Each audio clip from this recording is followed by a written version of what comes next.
Enter Paulina Luna. She's the freshman congresswoman out of Florida who just so happens to be of Mexican descent.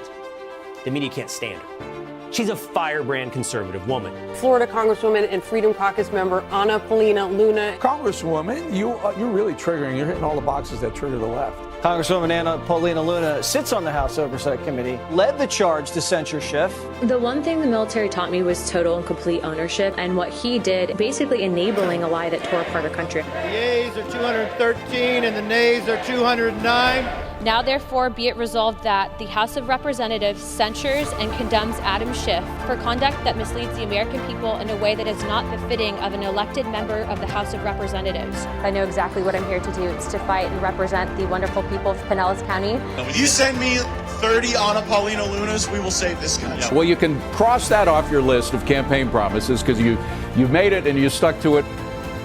Hey, my name is Anna. I represent Florida's 13th Congressional District in Pinellas County, and I'm currently serving in the 118th Congress.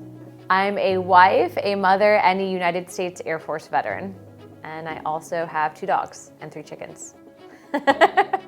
Okay, so being one of the 20 back in January is pretty crazy. It was a massive pressure cooker, so we had people blowing up our phone lines from all around the country. We were getting threatened, sometimes by other members of Congress. I wanted to come here to bring change, and obviously seeing those institutional changes that would allow me to better represent my constituents is something that I really believe in.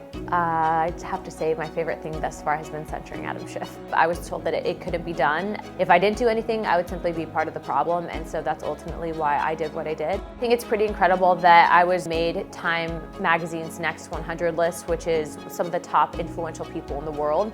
You know, someone with my background, growing up the way that I did, joining the military, and then ultimately making it to Congress, had it not been for the Washington Post, I probably would not have been nominated for that position because of the fact that they were able to fact check the Washington Post and ultimately found out that I was telling the truth. They're trying to, again, attack my credibility, and I'm not going to let them get away with this. The American people deserve honest representation. I'm exactly that, and I have the receipts to prove it. One of the biggest misconceptions is that people in Congress don't listen to their constituents, but I can tell you, being on the inside, seeing what happens, especially when there's some of these massive national votes that we're taking. So if you're watching this, I would highly advise you calling your representative and making your voices heard, because I am bringing this vote to the floor, and he should be held accountable. Yeah.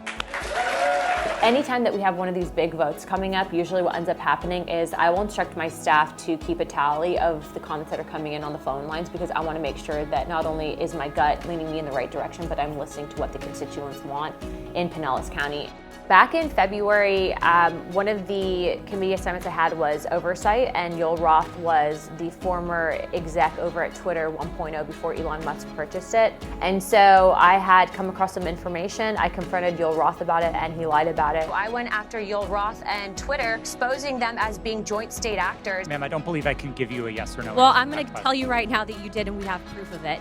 Also, too, another cool thing that we did was we worked with our Veterans Committee, and we had one of our amendments adopted into the NDAA, which as a freshman, it's kind of incredible that we were able to pull that off first time. So it's been a lot of firsts for us. I do get a ton of messages, handwritten notes to our office from people that say that they feel that they're genuinely represented and that they don't feel like they've had that representation in Pinellas County for a while. I can tell you that, as a new mother, I'm showing up for work, so why should bureaucrats not be held to the same account? I figured out a lot of stuff that I could do, and so this is just the beginning. The ayes have it. The motion is adopted. According to the House, stands adjourned until 9 a.m. tomorrow.